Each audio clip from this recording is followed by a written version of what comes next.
addicts. I learned from killers and I learned from dealers. I learned some of the most moral principles, integrity from the most undesired from the most desirable people, and they don't behave the way that some of these people that ain't like that behave. That's a fact. So you label these people the most undesirable people, which they might be based on the societal standards and based on some of the actions they might have committed, based on whatever it may be. Some of the actions, because some actions can label you that undesirable. But those are actions at a time. But look at the actions that we said of these other people who aren't labeled that these are citizens. These are good standing people, righteous people, and all of that. Yeah. They aren't righteous at all. And that's the point of me. I mean, they're the most devilish, demonic people that really walk the face of this the community. Because they aren't held at those standards of those people. They think because I don't accept that accountability or nobody knows what I do that I'm okay or I'm good. But that's why they say you got to face God and you got to face karma one day. So yes, a drug dealer understands most likely his karma of what he got to face. A killer most likely understand the karma of what he facing because you know the consequences and repercussions of what you're dealing with just by committing the act over time eventually. And that's why we mention, cooperation, because you know better. You doing it. Now, if you wasn't doing it and you cooperating on people and you want to play police and you want to be superhero, that's cool. But do what you want to do. That's what you choose. Because we all have choices. But don't participate. But don't participate in the criminal activity. Yeah, don't be in the criminal activity because you're tainting everything. You're actually participating in the game. You're in different systems working. And let me tell you this. They got people, and this, I wanted to be clear on this because this is something that I never spoke about publicly, but that's nevertheless true.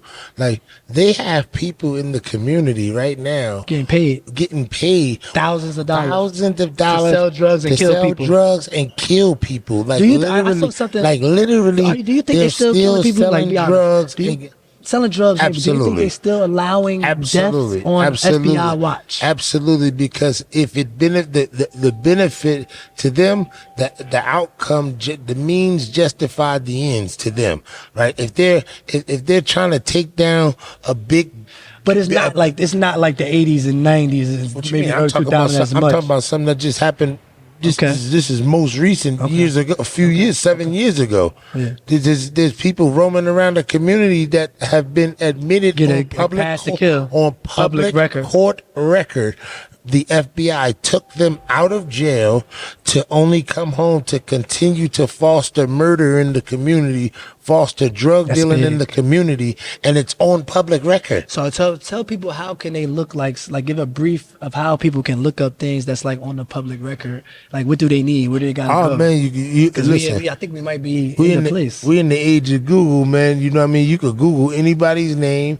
You could go on these law sites like Westlaw or LexisNexis, and you could put in anybody's name. Type in my name, see what come up. Yeah. A bunch of great stuff is gonna come up. Me kicking their ass. You know what I'm saying? Yeah. But type in the name of the person that you're really interested in or want to be informed about. We gonna get into that too. And then you got some people who got these 5K1. Anything you hear about a 5K1 letter and all of that type of stuff, what you think about safety valve?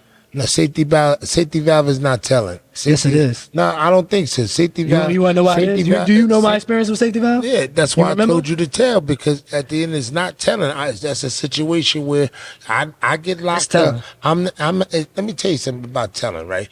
If I'm at the top of the ticket and they want me, and I know for a fact, and everybody that's underneath or part of the ticket is people that they don't want, but nevertheless who participated to whatever level that they participated in. You was cool with that? I was cool with them telling on me because I know I'm the target. Yeah. Y'all go ahead home. Y'all go ahead. Do it. Now the part. Now, before the part I wasn't cool with was the part where people was telling before I'm saying.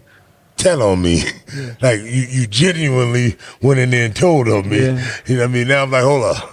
My nigga, before I even, So when you told me that, we was sitting in front of my lawyer. We sitting at the damn. We probably mic'd up at the damn thing. He was like, "Yeah." My lawyer told me, like, "Yeah." I said, "I ain't cooperating shit." Yeah. Then my lawyer look at you, say it. He like, "Yeah, brother, go ahead tell him." I'm like, "What?" I'm like, "Do you know?" Like, I said, "I don't stand for that, brother." I said, "I don't give a fuck." It's not telling because I'm telling you to tell. No, that doesn't mean to me. Telling is giving them any type of cooperation. No. I gotta go. When they invited me to safety, first they forced me in the safety valve. I thought I was going to court. Forced me in the safety valve. Took me to the attorney general. I said, "Yo, y'all are kidnapping me." I said, "Yo, kidnapping." I said, "Where my lawyer at?" Lawyer get there. I'm like, "Frank, they kidnapped me. I want to get the fuck out of here. I didn't know he was being here. I told you I didn't want to meet these people. Don't ever let these people come see me. Don't ever bring me here again." So he like, just see what they got. They really want to speak to you. See what they got to say. So they send their little threats. You know what I'm saying? And they say they was calling me all types of names. They was just showing stuff, but they was showing me pictures of people. I just would not do the things, no matter what I stand for as a man. I just couldn't do that type of thing. Listen, you know once you come to the knowledge of that understanding, like it ain't nothing, nigga. It's over. I'd rather die. No, it's hard to do that. Like you can't do that. I can't do it. My body won't let me do it. However, that is not the situation that we was under. So you wasn't cooperating with law enforcement. No, I never did. No, I know. That's what I'm trying to say. But in the safety valve, they was asking some crazy stuff, though. But what I'm saying to you is that's at that point, that's not cooperation.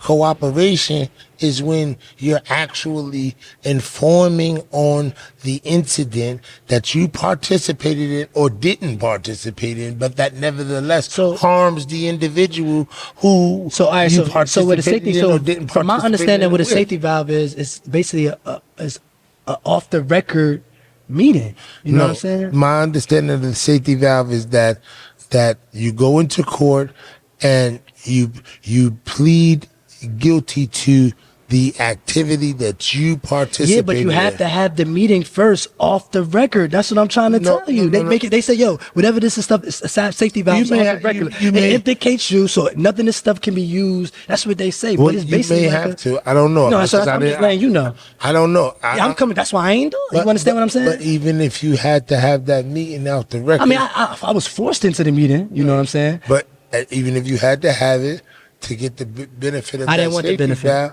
you could have got more time off. I definitely could have. I definitely could have, but I didn't. And safety valve probably take a year off. I probably wouldn't have done no damn time.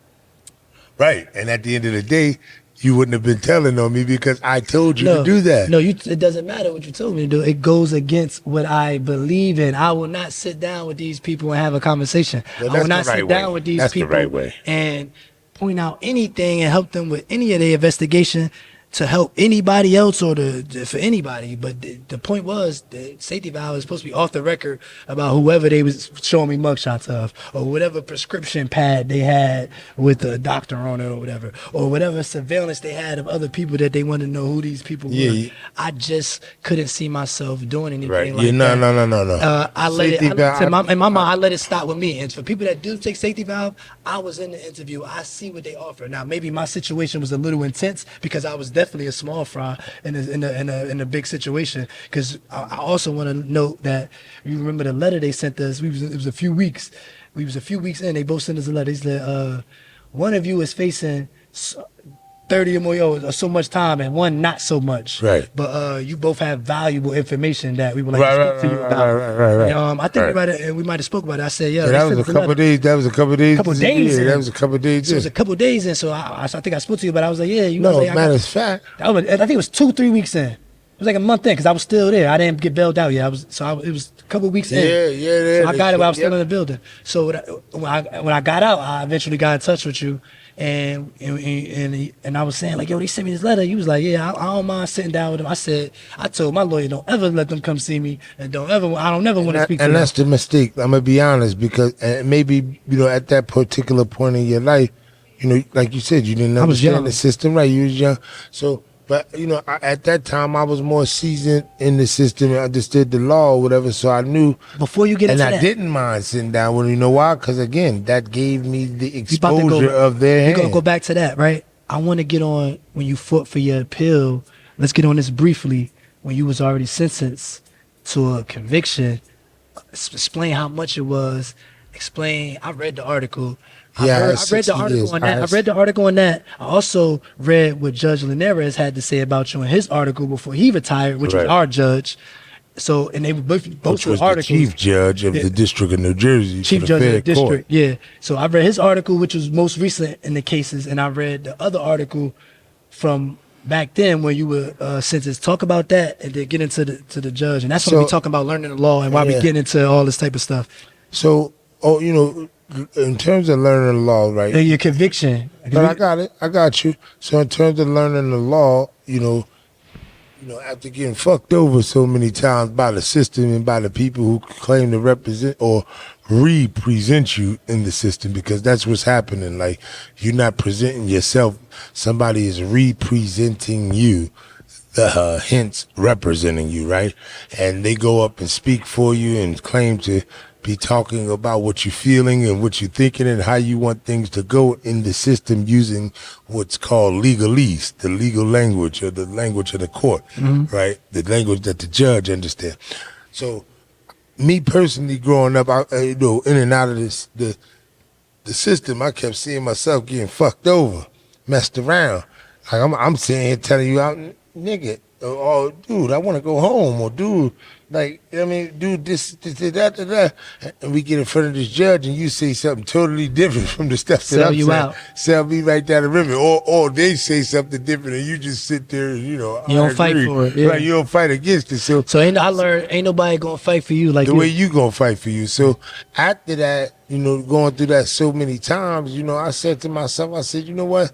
I'm gonna sit down and learn the law. I'm going to sit down and learn. And I started with the Constitution, the Declaration of Independence. In fact, when you read a lot of the books that pertain to black culture and the upliftment of it, they talk about, reading these type of laws, the foundational laws of the land, so that you can understand the parameters. But how do you go from just reading a law to actually representing yourself? Like, get into the representing yourself. Right. It's different reading, studying, and it's reading law, understanding law, actually practicing law. Yeah, I agree. That's a different step. And representing yourself. Yeah, that's a different step. And reversal of a damn near max sentence. Well, so the first thing, I was 21 years old when I represented myself for the first time, and I won. Do they have like some type of record, or is that like yes? Is that stand? Yes, that's in the Essex County Courthouse right now, Essex, New Jersey. Are you the youngest? Court. I am the youngest person to represent himself and win at a trial. In the history of the United States court system, the judge said that, and the judge said the last and it's a person. Statewide state. No. Well, you all around the country. He said that the last person to do that was Afena Shakur. Wow. Out of his mouth. That's what came out of his mouth from the bench. Now, I didn't fact check it. Yeah. I did hear that before. I didn't never fact check it, but I do know that. We're gonna update that. Yeah, and see if anybody else got close, or we want to know those people, who they are. Yeah, but it never happened. Like, at the end of the day, and then ultimately, I always been a people's person. So at first I was scared. Like, damn, I do got my life in my hand or whatever.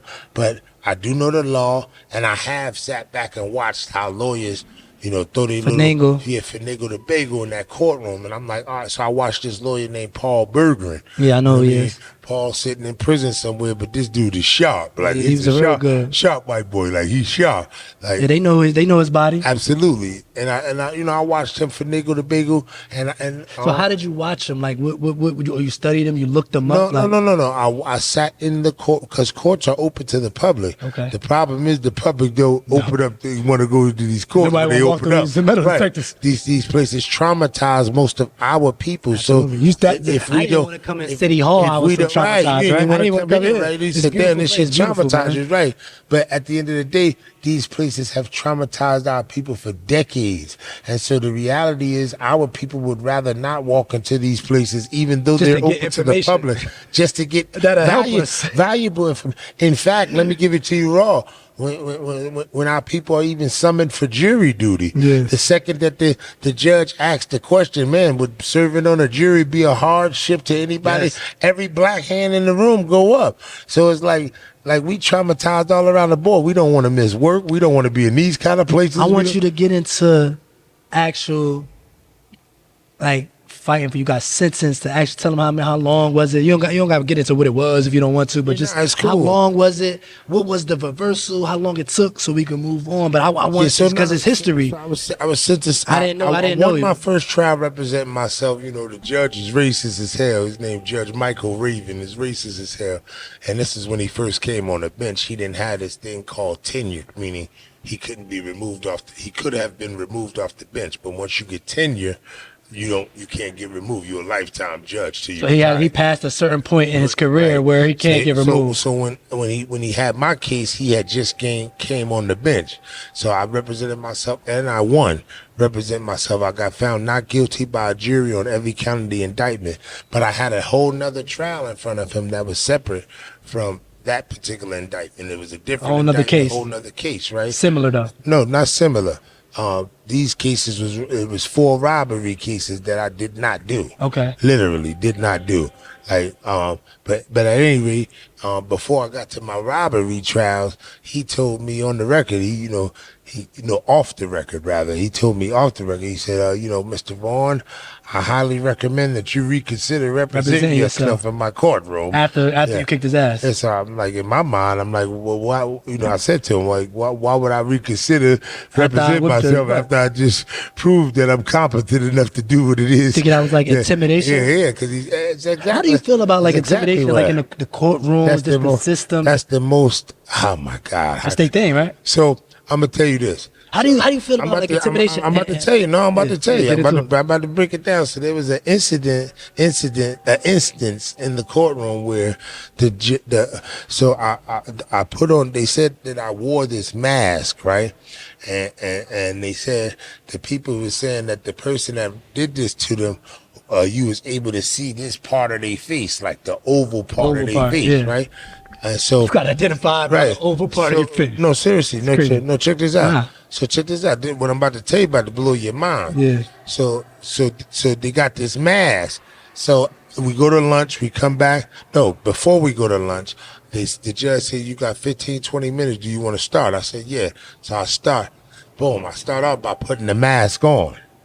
Yeah. When I put the mask on, you could only see my eyes. Yeah. So where's the oval? Right. There's no oval. So the prosecutor says, objection, judge, and we want to approach. Is that like the OJ glove type thing? Yeah, this is what that was. So, because if it don't fit, you must have quit. Like, shout out to OJ. If you don't see that oval, please let me go. Absolutely. But so that's like, so the prosecutor object. So, long story short, the judge made the jury leave. And he heard from the prosecutor. The prosecutor said this racist, they was buddies actually, because the prosecutor used to be doing the hokey pokey and all that in this courtroom. Little Christmas parties and all that. They used to be talking about that. My lawyer, please tell me about the Christmas parties. They used to be talking about that when I walk in the courtroom. That's why I don't trust none of it, because they all hang out with each other. They're friends with each other. Yeah, absolutely. And you just business to them at the end of the day. You're a number. But at any rate, so the judge dismissed the jury. So the prosecutor get up and say, Judge, I'm going to ask that the court. It's dead? Yeah, don't worry about it. Put it on low battery mode. So we still go? Yeah, we good. So the judge was like, so the prosecutor's like, Judge, I'm going to ask that Mr. Vaughn be instructed. Keep going. You sure? Keep talking. Yeah, absolutely. It's just one view. Yeah,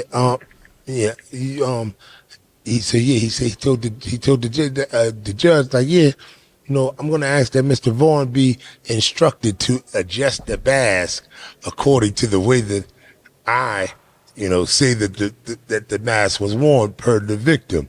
So I objected to that. I said, objection, Your Honor, I object to that.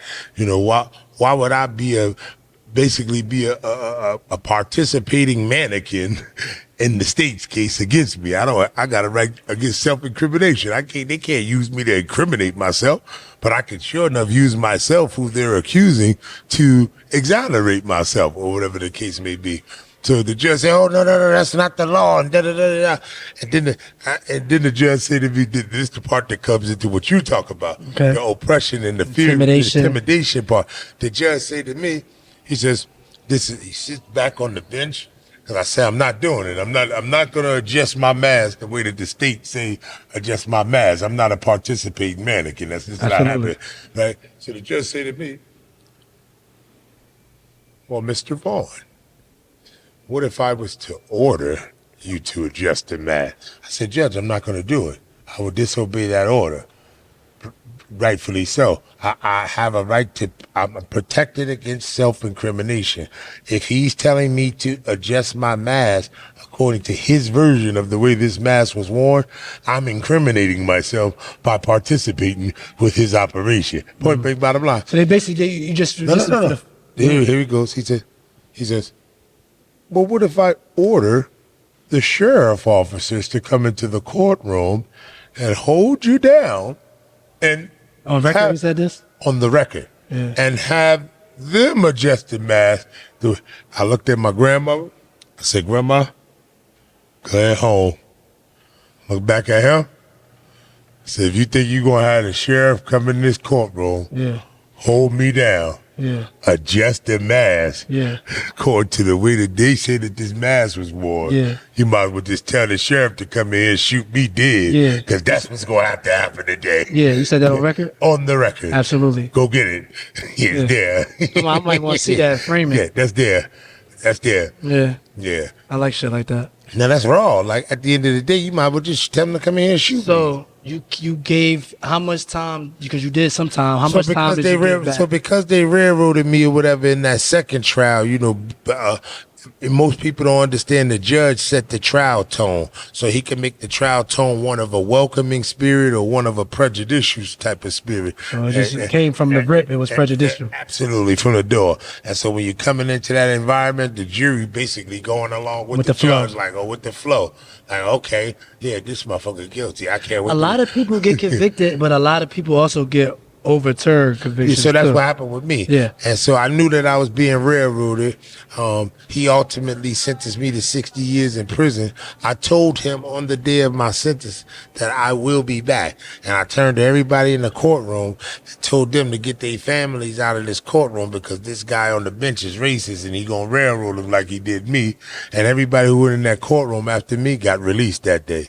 But in all reality, you know, again, I was the angel for that day. You know what I'm saying? Not saying I was an angel. Just speaking and, you know, sometimes biting a bullet or being a sacrificial lamb or letting your nuts hang. Something says cocky. That's right. You got to be happy. Jesus was cocky. Yeah, you got to be Jesus confident. was cocky and confident. How can you face adversities if you ain't confident? Oh, confident, right. So cockiness only becomes bad when the motive behind it is bad. So when your intention, your intention behind it is bad. If your intentions with your confidence is positive, how could it be cocky? Yeah, it's not negative. Cocky. It's not negative. Yeah. So you end up giving how much time back? 60 years. So how much they got out of you? 18 months altogether.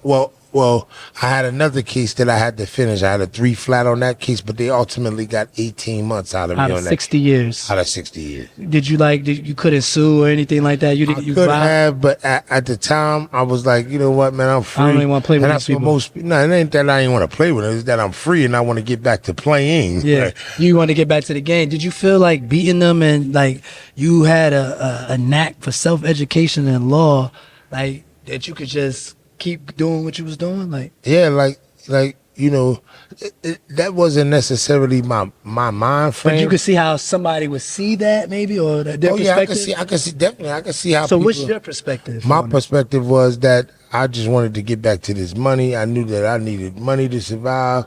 And I had an easy means to get money. Yeah. People liked me.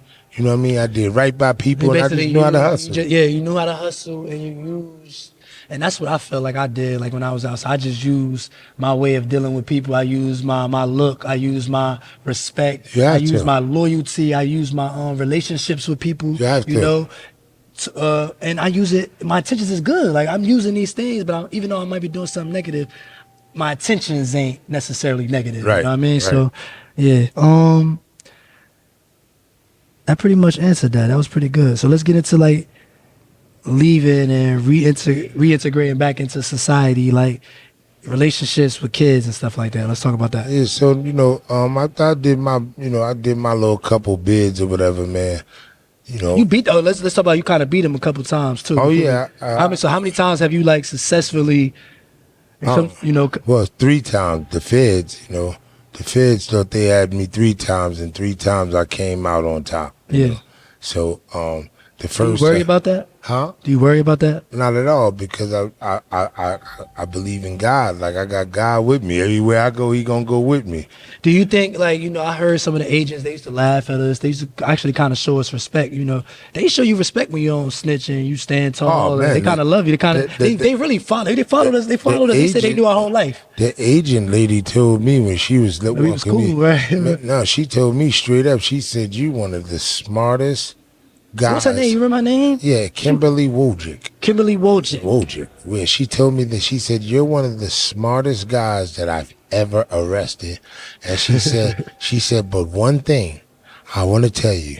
She said, "Everybody who take the route that you took and not cooperate ends up calling us back later on down the line, saying we want to cooperate." Yeah, we want to, because they're gonna do it again and come back. Not Tru V. Yeah, I like yo, shout out to her. Yeah, she was a little ass, but that's her job. You know what I'm saying? That's her career, and she actually gave it up for us. Like, you know what I mean? So I respect like how she told us, like, yeah, I've listened to y'all conversations. I followed y'all. She said, you guys are cool. Like, you guys are kind of fun.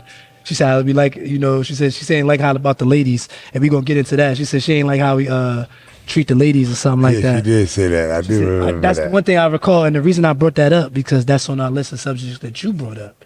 So we gonna get into that, but let's talk about the kids after going into incarceration and get into the book motivation, because that's what the book kind of foundation. I didn't get. You gotta give me one. I can get a signed copy. A signed copy to double 2 times. My right hand man, facing all this. He ain't sell me out, even though I said, "Nah, you don't got that's right." But and you gonna pay for it too. I want you to. I'm definitely gonna pay for a couple copies. I really want you to, just to address it to, to the brothers of the struggles that come out of situations like that strong, you know what I mean, and reformed. You know what I mean? That's why, I want you to dedicate the book to somebody that come out of that. But get into that. So most time, the system is designed to break men down, right? To break that spirit, emasculate man, that break his spirit, and it's designed that way. And granted, because they don't want people representing themselves in court. They don't want you representing yourself. They don't want you teaching nobody else. They don't want you teaching nobody else. They don't want you following behind you. These are all of the things that led to the rebellions of the past, and these are still the slave codes that are in place today,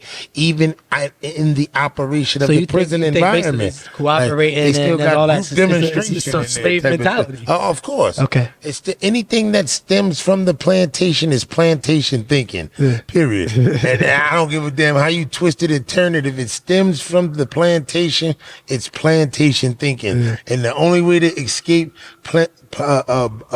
escape plantation thinking is to operate in brotherhood, sisterhood, and understand that knowledge itself, period. Yeah, so you got like a lot of kids. That's probably you and the other brother that shook my hand too many times and rubbed my hand, rubbed the baby on my hand. So the prison experience ultimately, I got to a point where it's like enough is enough, man. Like, I got these kids, I got 3 boys, 1 little girl.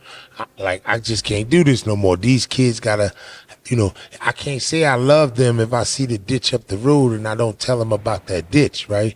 I don't show them that ditch. I don't point to the road up the street and say, yo, it's a ditch right there. Why would you keep walking up the road, right? How could I say that I love them if I see them walking up that road and not fail to warn them, right?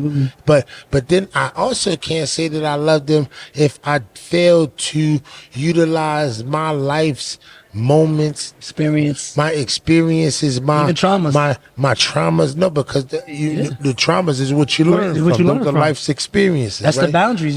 Sometimes people don't even understand boundaries. They never even had them traumas. And I would be remiss to not talk to them about these things where they're growing up in this society. They're going to experience these types of struggles or whatever the case is. And they got to know that daddy and mommy made it out of the struggle, had struggles, but nevertheless triumphed over them. So is that in your book? Of course. Okay. In fact, the book is a compilation of discussions that I was having with my sons while I was incarcerated and them coming to visit me. It's called From Me to You.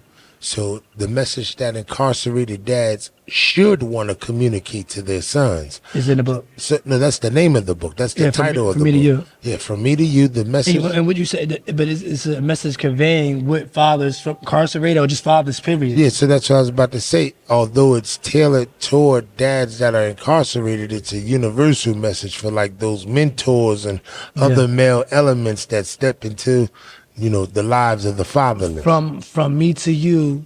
The message by Lamont Vaughn, right? Yeah, by Lamont Vaughn is the first thing that's gonna pop up if you type in "from me" the number 2 and "you" on Amazon. Is the letter U or is it spelled U regular? No, spelled U. Spell U? Okay. Yeah. All right. From me to you. The number 2. That's right. With you. YOU. Yeah. By Lamont Vaughn. That's dope. We probably plug that in later. We could film that. Show a little something of that. The motivation of the book was ultimately the children.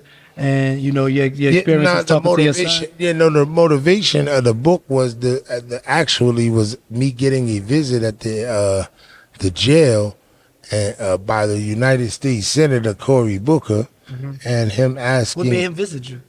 I mean, he came in and asked to see the most influential people that they have incarcerated at the jail.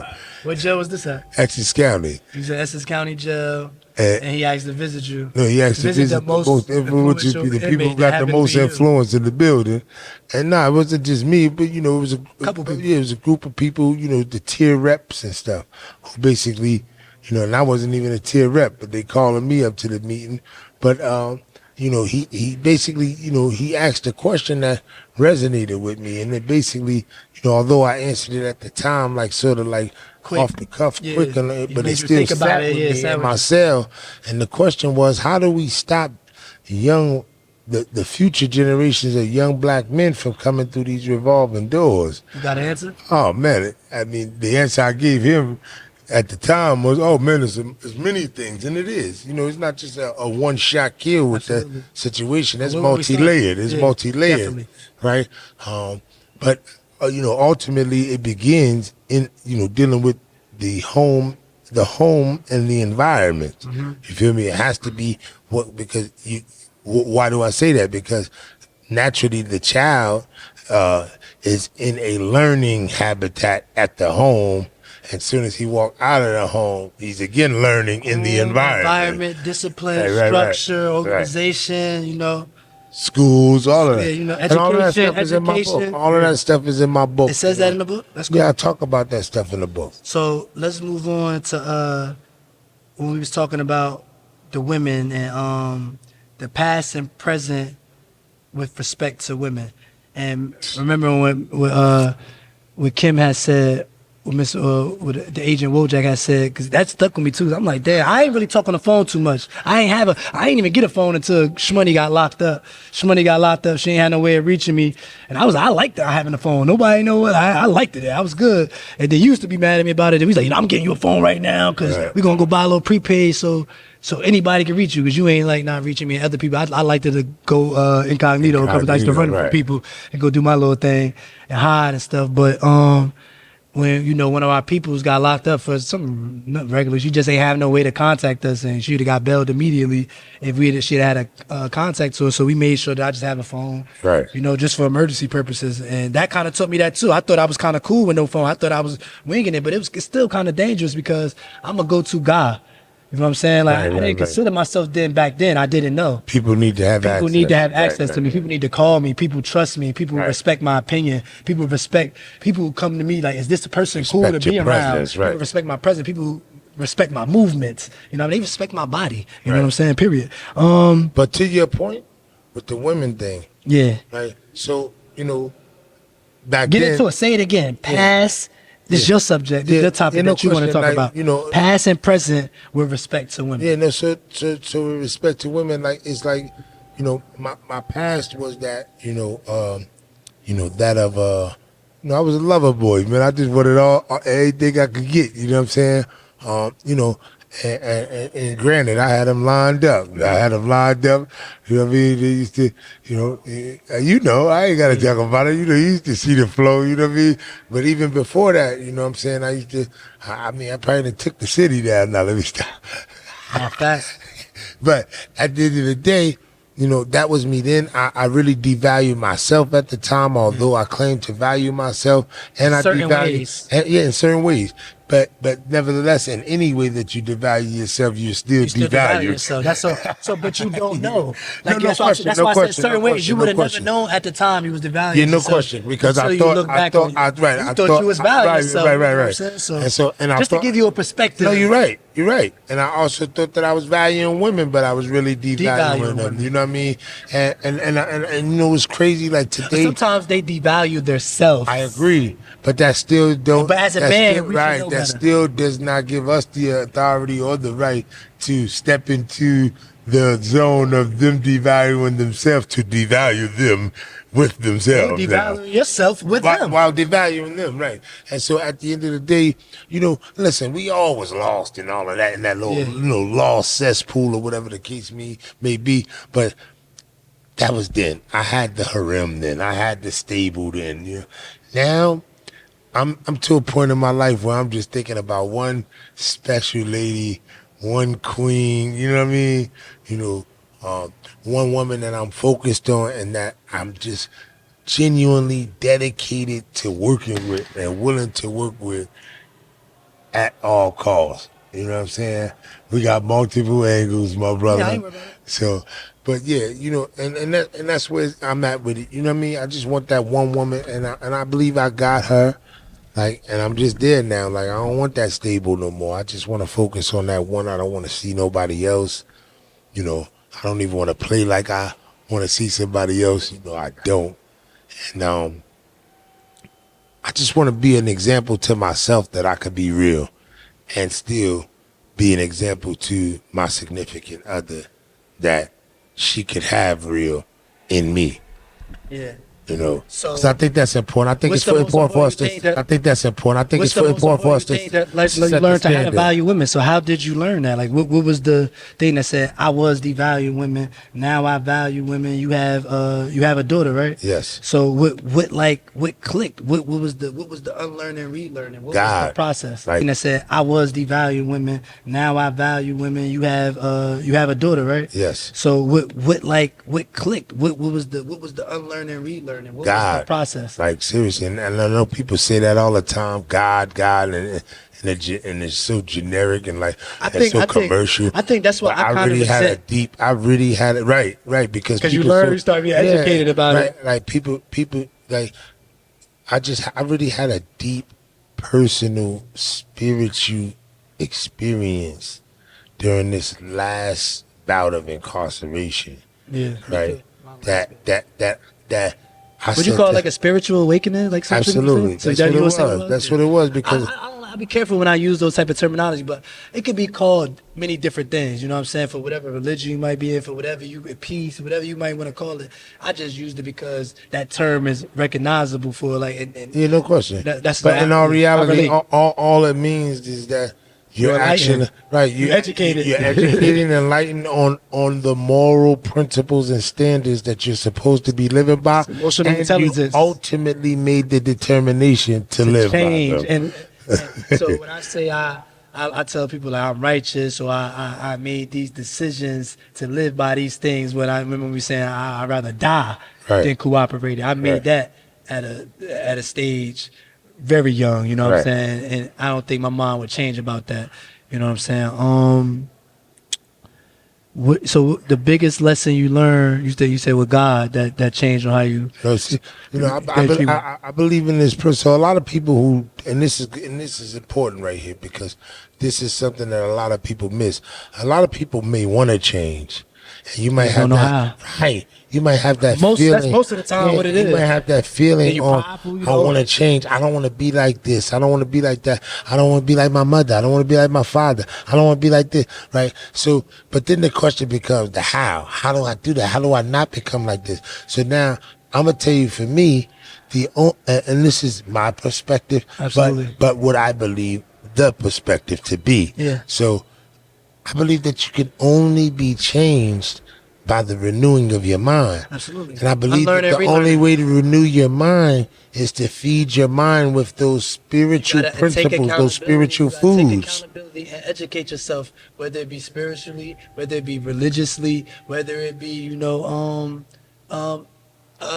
book wise, whether you educate, because you educate yourself history wise. That's why I educate myself about Black history made me feel more confident, made me feel more of a man, knowing that we face the adversaries. It's like when you read stuff about slavery. When I went back, I'm like I'm a Shaka Zulu. I don't go for nothing. Right. So that's me. They talking about me. I'm a king. Right. You feel what I'm saying? When I see these men and I see all these, I went to jail 130 pounds soaking wet. Man, these dudes don't put no fear in me. Right. Like when I'm saying, yo, I'm gonna go with my con, I ain't going with my con because I'm scared. I'm going with my con because that's why I want to feel comfortable. Right. And I'm gonna do whatever I gotta take to go with my con the right way. Right. Not the punk way. Right. I'm gonna do it the way I feel I gotta do it. Go expedite this service. Right. So when I mentioned that, it's just, that's how I felt. I felt empowered when I learned Black history. Right. I felt empowered when I learned about other rebellious people and what they were rebelling for. And then that's when you learn your intentions ain't really bad. Like, look what they was fighting for. Look what they was fighting. Look what they had to do. You just didn't know how to articulate it. Just didn't know how to articulate it. That's why we had this podcast, So they knew their destiny. They knew that they were able to articulate while they were standing and fighting, and made the decision to do whatever the things that they did to get us to where we are today, right? The leaders and elders of yesterday, whose shoulders we stand on today, basically stood their ground, stood up and said enough is enough, and I'm willing to fight. Now that's masculinity to me. Right. That is absolute. That's the key. That's the ultimate. Absolute. That is the ultimate absolute form of masculinity. They're not talking about that. No. So let's get into masculinity. Keep that thought, and then we're going to explain femininity. Get into that. Right. So most people think that masculinity is a state of sexual sexual orientation, right? Masculinity, femininity, state of sexual orientation. I'm a woman. Those are states of mind. Those are states of mind. Soft. Right. Those are states of mind. Right. And the real masculine state of mind is grounded, in my view, is grounded and founded upon righteous moral basis. Period. Principles, right. Principles such as integrity, respect, honor. I feel like peace, masculine is it's not a nigga with a gun. Yeah. Nigga with a gun. It's like that's saying that's gangster. Like they're saying you gangster because you got a gun. But that's not gangster. I know cowards with guns. Gangster is masculine. No, the real gangster. The real definition of gangster is masculine. I feel like gangster is masculine. I'm about to blow your mind. Hold on. I feel like gangster is masculine. I feel like God is masculine. Listen, I feel like gangster is masculine. I feel like gentleman is masculine. That's why they say you either gangster or gentleman, because the gangster is not the person. Gangster don't steal from people. Gangster don't bully people. Right. Gangster just are maybe a little fearless. So they might be risky. You asked me what my end rule was. Give me your thing for why you say God. I'm gonna give you that. I'm gonna give you that. I'm gonna break that down for you. But let me tell you this. That was my inroad into into the fighting and stuff like that. So revolutionary. No. It was I was the bully of the bullies. Yeah, me too. That's what I consider myself. And like in school, I would peep out who, and I wanted to fight the one that wanted to pick on the. Everywhere why you fucking with him? Everywhere I ever went. You won't do that with me. You won't do that to me or anybody I'm with. But now to the point with God being, in my view, in most that's masculinity, people. But that's so. For y'all women that saying y'all masculine, you got to do that. How do you think? You got to think for yourself and others. Everybody. How do you think masculinity comes to fruition? It's from the God principle, right? So here it is. God, who, God, in my mind, I'm gonna be honest with you, was the first gangster. Yeah. Right. Gentleman. Here it is, and gentleman. Right. So when you're a gangster, you a gangster and a gentleman. You have to be. That's the balance. That's the perfect. So that's the perfect so when we talk balance. about masculinity, it's a balance of femininity too, because you have to have balance. Absolutely. That's the gentleman part. That's the gentleman. So did you like my gangster and gentleman masculinity thing? Yeah, I like the God. I like the God. But I want to break it down to you. I want to give you proof of why I say that. Yeah. Here is the Almighty God in His almighty realm, all by himself, creating everything that he created underneath his jurisdiction. One of the things that he created was this guy called Lucifer, right? Who eventually became the devil, Satan, right? Now he created his opposition. Right. He created his opposition. Now, God is the all-knower, the all-seer, the all-in-all, the all-powerful, the omnipotent, all of that. Yep. Meaning he know what it is before it happened. He see what it is before it happened. He's the all-powerful. He can stop it from happening. He can make it happen even harder. But here it is. He created Lucifer, who he already knew before he created him was going to become Satan, right?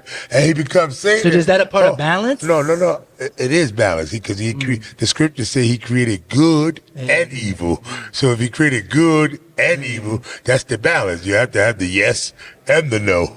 You can't just have a yes. It can't be no. Right. So that's just the reality. It has to be the balance, right? But balance is key. It has to be. Balance has to be the key. But check this out. Here's the perfect balance right here. After you explain the balance, please get into femininity too. Go right into it. I am.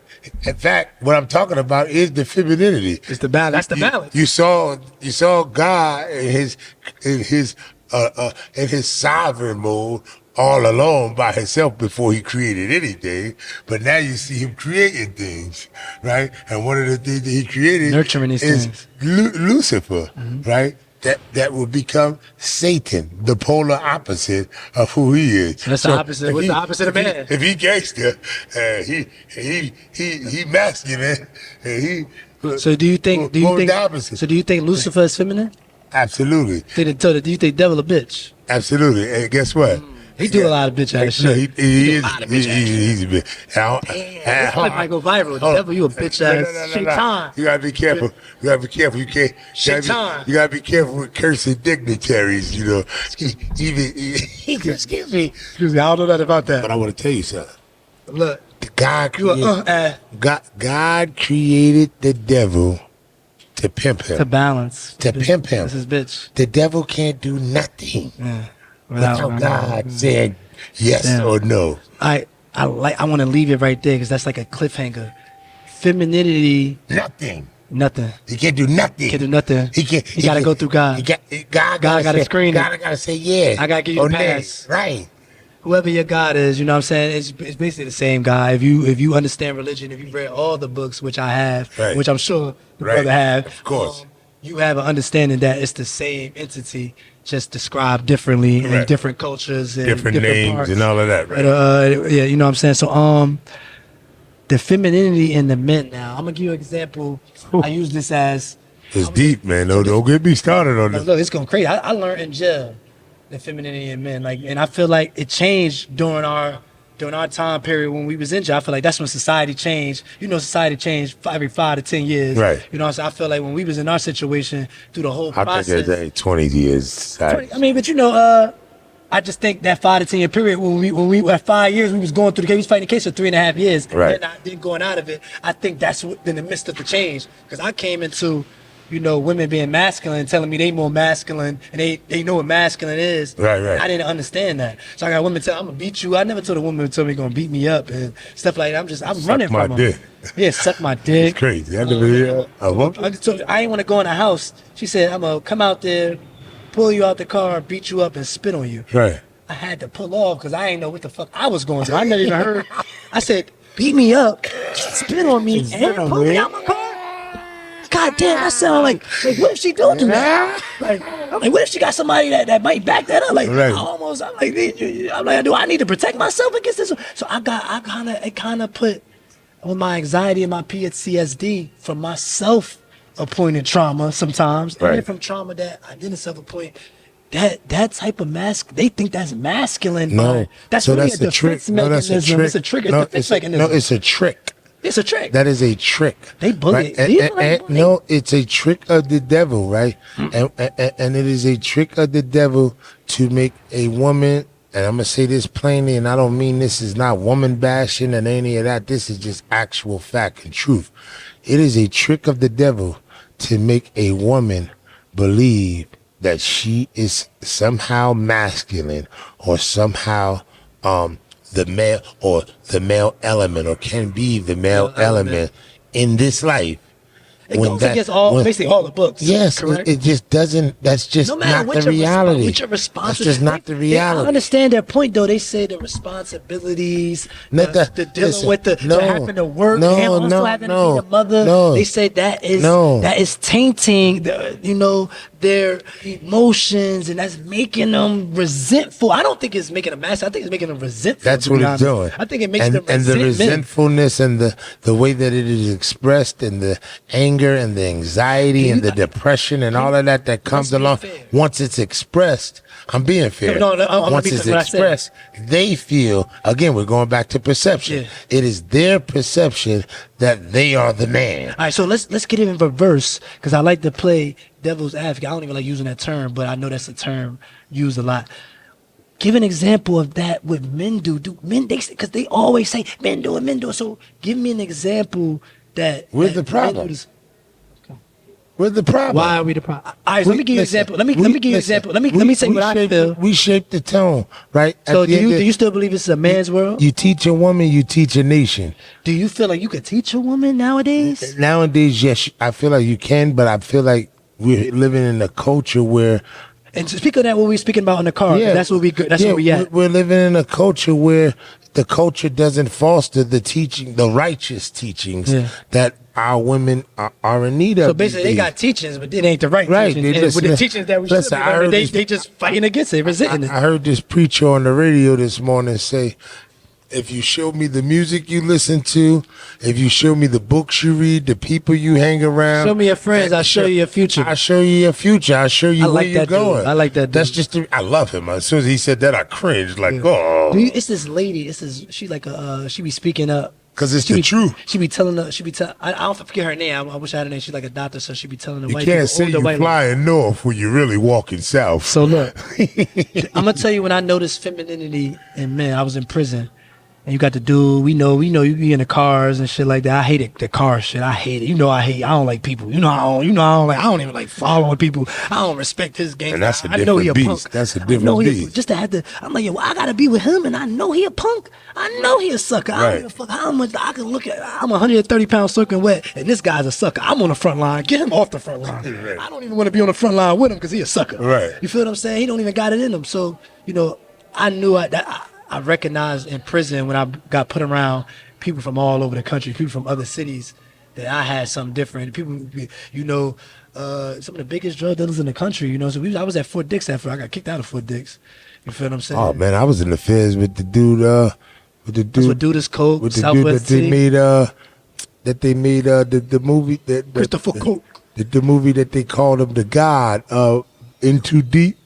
Oh yeah, God. I was on the tier with him. I was on the tier with Frank White. The dude that Gotti and them was supposed to. Yeah, it was a couple guys. Yeah. How you feel about like the stigma? How are they holding up? Like just so people understand, like these are big time gangsters. Some of the biggest cases in the country. In the feds, you might be with anybody. You know what I'm saying? It was at a point I seen Apollo and Joe from Housewives, the Italian dude.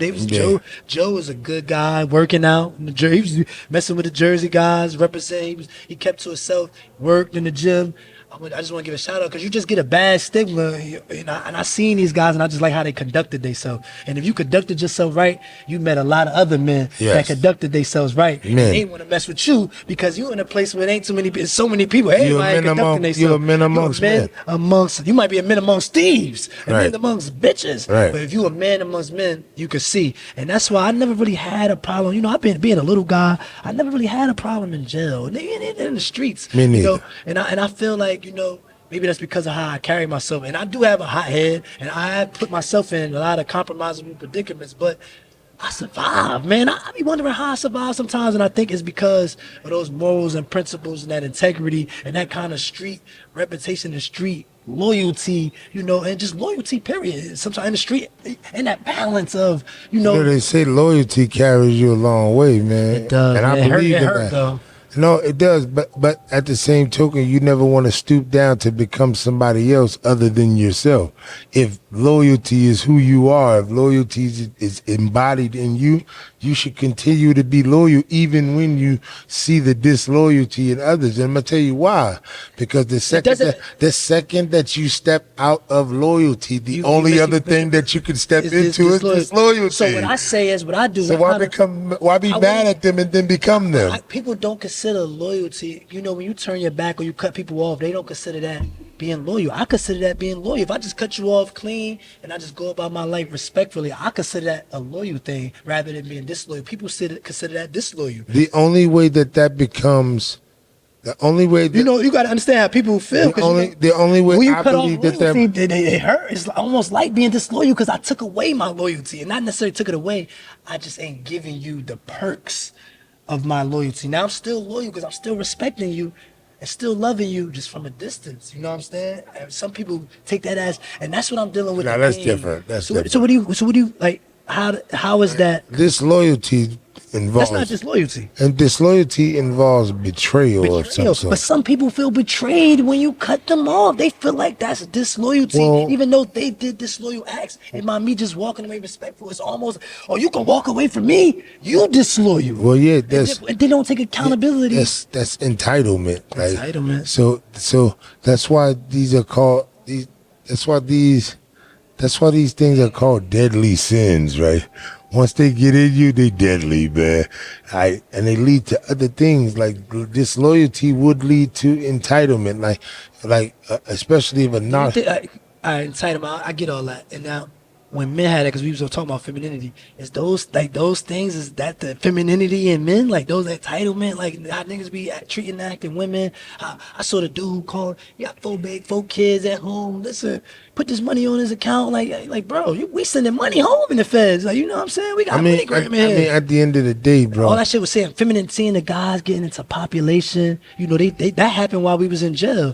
That they opened population to the you know, transgenders and the homosexuals. Right. They done changed Ferriton from from a medium jail to one of the most dangerous jails until population for those type of people. Just being where I was bad, the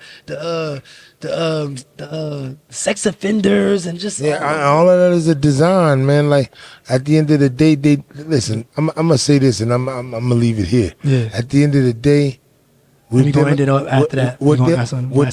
dealing with a system that has studied our people for years, and our people has refused to study the system. Yep. Right. And so I study the system and our people. And so because the system knows us, they know our vulnerabilities. Like, and so that's why they're able to, you know, promote different policies and platforms that are bent toward femininity, that are bent toward men leaning toward dealing with other men, and promote homosexuality and stuff like that. They're bent toward that stuff, right? Because, you know, and then at the end of the day, the truth is they're not promoting marriage. They're not promoting woman marriage or heterosexual relations. They're not promoting any of that. Masculinity, right? So the reality is, like I said earlier, man, it's all a design to demasculate the man. Is it the black man? Absolutely. That's the majority of the people that's going to prison. Because we're gonna end it up. It was one whole subject, and we're gonna wrap this up. The civil rights movement, you know, the Asians, you know, the Hispanics, you know, the LGBTQ, even women's rights. I feel like everybody getting theirs except us, man. I feel like and we started the fight. And they abandoned us. Even women, I feel like women they don't get their full rights, but I feel like they getting them and they abandon us. Let me tell you something. What you feel? Am I kind of right? No, you are 1,000% right. There is no. Do you feel like we the last ones left to get rights? Hold on. There's no segment of the population in this country, whether you're talking about women, Asian, brown folk, any other folk, there is no segment, no political class, no political segment that does not owe the benefits of the struggle from yesterday, the benefits today, don't owe that to black folk. Yeah. The fact of the matter is, bro, the struggle really in this nation began with black folk. Before we even got here, Malcolm X said they killed over 100 million of us on the seas, on the high seas. So much so that the sharks knew to start following the slave ship because of the blood that flowed from them. So I say that to say, wrap that up. I say that to say that, and I hate to sound cocky or arrogant about that, but every bit of struggle in this nation began with us. The building of this nation began with us. Yes, they tried it. We the most hated. Yeah. And when I say we, what do you think? Who are we? And for a reason, they know who we are. They know that we're the builders. They want to be us. They know that we're the Masons. They know that we're the traveling men. They know we the kings They know and that queens. we're the kings. They know about the melanin. Yes. Fact. Make no mistake about it. Let's wrap this up. We don't know. Yeah, we don't know. They know everything about us. And that's the to problem. the fact that they taken our identity. And that's why I'm telling, it's called stolen legacy. They stole your language, they stole your culture, they stole your books, they stole everything about you, and then stole your land, and then stole your land, and stole you away from your land. Let's wrap it up. City Hall. Let's wrap it up. That's where we at, City Hall. Yeah, Mayor Raz Baraka. Shout out to Mayor Raj J. Baraka, who is running, who is running for governor of the state of New Jersey. Governor. How does that work? You be mayor and still run for the? How does it? Yes, because the governor's election is 2025. The mayor's election here in the city of Newark is 2026. So even hypothetically, because I do believe he's going to be the first black governor of this state, and New Jersey is long overdue to elect a qualified black individual to the seat of governor. Absolutely. Long overdue, and we have that in Mayor Raz J. Baraka right now.